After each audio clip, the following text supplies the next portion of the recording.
நிறைவாழ்வு AG சபை வழங்கும் morning மன்னாவிற்கு உங்களை அன்போடு வரவேற்கிறோம். கர்த்தருடைய பரிசுத்த நாமம் மகிமைப்படுவதாக. இந்த நாளிலே உங்களை சந்திப்பதிலே மிகுந்த சந்தோஷம். எனக்கு அன்பான தேவனுடைய பிள்ளைகளே, மிகவும் சோர்ந்து போயிருக்கீங்களா?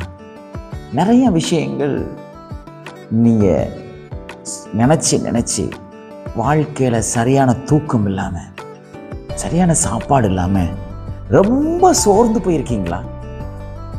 சில விஷயங்களை ஏன் ஆண்டவர் இப்படி செஞ்சார், ஏன் எனக்கு இப்படி நடந்துச்சுன்னு ஒரு பெரிய கேள்விக்குறியோடு கூட சோர்ந்து போயிருக்கீங்களா?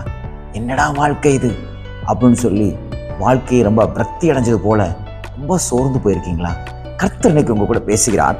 ஏசாயா எழுதின தீர்க்கதரிசி புத்தகம் 40வது அதிகாரத்திலே 29வது வசனம் இப்படி முதல் பகுதி இப்படியாக சொல்லுகிறது: சோர்ந்து போகிறவனுக்கு அவர் பலன் கொடுத்து. இன்னைக்கு கர்த்தர் சோர்ந்து போயிருக்கிற உங்களை கர்த்தர் பலப்படுத்துவார். அவருடைய பலன் இன்னைக்கு நிச்சயமாய் உங்களுக்கு விளக்கும். எனக்கு அன்பான தேவனுடைய பிள்ளைகளே, விசுவாசிக்கிறீங்களா?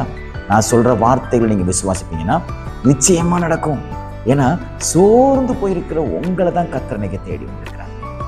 நான் என்னமோ நினைக்கிறேன், நடக்கிறது ஒன்றா இருக்குது, என்ன செய்யறது எனக்கு தெரியல. இந்த வசனத்தில் அழகாக சொல்லப்பட்டிருக்கிறது 27வது வசனம்: யாக்கோபே, இஸ்ரவேலே, என் வழி கர்த்தருக்கு மறைவாயிற்று என்றும் என் நியாயம் என் தேவனிடத்தில் எட்டாமல் போகிறது என்றும் நீ சொல்வானே. நீங்க அப்படி சொல்லிட்டு இருக்கீங்கல்ல, என்னுடைய வழியெல்லாம் ஆண்டவர் பார்க்கல, நான் போற பாதை அவருக்கு தெரிய மாட்டேக்கு, நான் படுற கஷ்டம் அவருக்கு தெரிய மாட்டேக்கு, யாருக்கு என் வேதனை தெரியும், யாருக்கு என் புலம்பல் தெரியும் அப்படின்னு நீங்க சொல்லிட்டு இருக்கீங்களே. ரெண்டாவது சொல்றாரு, என் தேவனிடத்தில் எட்டாமல் போற்று. ஏன் நியாயம்? நான் நியாயமா தானே இருக்கிறேன், நான் எல்லா விஷயத்திலுமே பெர்ஃபெக்டா தானே இருக்கிறேன். என் வாயால நான் போய் சொல்றது இல்லை, தேவையில்லாத இடங்களுக்கு நான் போகிறது இல்லை, நான் யாருக்கும் என் கையால தீங்கு செய்கிறது இல்லை, என் மனசுல கூட நான் யாருக்கும் பகைய நினைச்சதில்லை, நான் நியாயமா தான் இருக்கிறேன். ஆனா என்னுடைய நியாயம் ஏன் கடவுள் பக்கமா எட்டல, ஏன் தேவன் என்னுடைய நியாயத்தை அவர் விசாரிக்கல? போய் சோர்ந்து போயிருக்கீங்களா? கர்த்தர் சொல்றாரு, என் மகனே, மகளே, உன் வழி எனக்கு என்னன்னு தெரியும், நீ போகிற பாதையை நன்றாய் அறிவேன். காரணம் என்ன தெரியுமா? அந்த பாதையிலே நானும் உண்டு.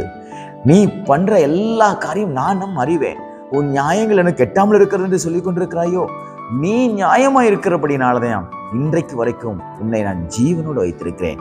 அநியாயம் செய்கிறவர்களை இந்த பூமியிலிருந்து நான் எடுத்து விடுகிறேன்.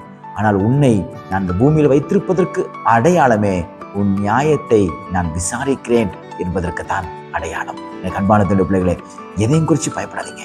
இன்னைக்கு கர்த்தர் உங்களை பலப்படுத்துவார்.